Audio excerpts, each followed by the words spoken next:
కాంగ్రెస్ పార్టీపై దాసోజు శ్రవణ్ కుమార్ ఫైర్ అయ్యారు. ఇక బీఆర్ఎస్ పార్టీపై కొంతమంది వ్యక్తులు తప్పుడు ప్రచారాలు చేస్తున్నారని, వీటిని ఆపేలా చర్యలు తీసుకోవాలని సైబరాబాద్ పోలీసులకు ఆయన ఫిర్యాదు చేశారు. ప్రపంచంలో ఏ రాజకీయ పార్టీ పెట్టినటువంటి భారీ బహిరంగ సభ నిర్వహించామని, ఇక బీఆర్ఎస్ నాయకులు కార్యకర్తలు పెద్ద ఎత్తున హాజరయ్యారని శ్రవణ్ కుమార్ అన్నారు. ఇక బీఆర్ఎస్ పార్టీ అస్తిత్వాన్ని కలుగజేస్తున్నందుకు ఇక రేవంత్ రెడ్డి అండ్ కంపెనీ ప్రయత్నిస్తుందని ఆయన విమర్శించారు. ఇక కాంగ్రెస్ చిల్లర మల్లర రాజకీయాలు అలాగే ప్రచారం మానుకోవాలని, ప్రజలకు ఇస్తానన్న హామీలు అమలు చేయాలని శ్రవణ్ కుమార్ డిమాండ్ చేశారు.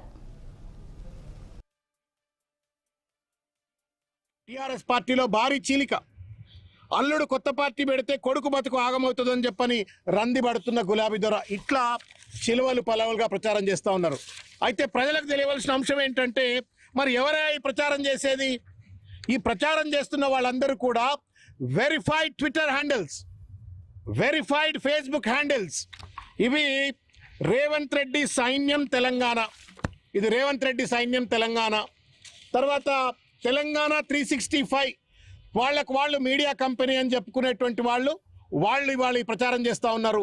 ఇవన్నీ కూడా రేవంత్ రెడ్డి పెయిడ్ సంస్థలు, ఇవి రేవంత్ రెడ్డి గారు జేబు సంస్థలు ఇవి. నేను ఇప్పుడే విన్నాను, ఎక్కడో జీటీవీ వాళ్ళ ఎవరో ఏదో మీటింగ్ పెడితే పోలీసు వాళ్ళ సన్మానానికి సంబంధించిన సభలో సైబర్ క్రైమ్స్ ఎవరు పాల్పడితే వాళ్ళపైన ఉక్కుపాదం మోపాలా అని చెప్పని స్వయాన చిలక పలుకులు పలుకుతున్న ముఖ్యమంత్రి గారి మాటలు విన్నాం. ఇవాళ ఈ సైబర్ క్రైమ్కు పాల్పడుతున్న వాళ్ళు ఎవరు? స్వయాన రేవంత్ రెడ్డి గారి జేబు సంస్థలుగా పనిచేస్తున్నటువంటి వాళ్ళు.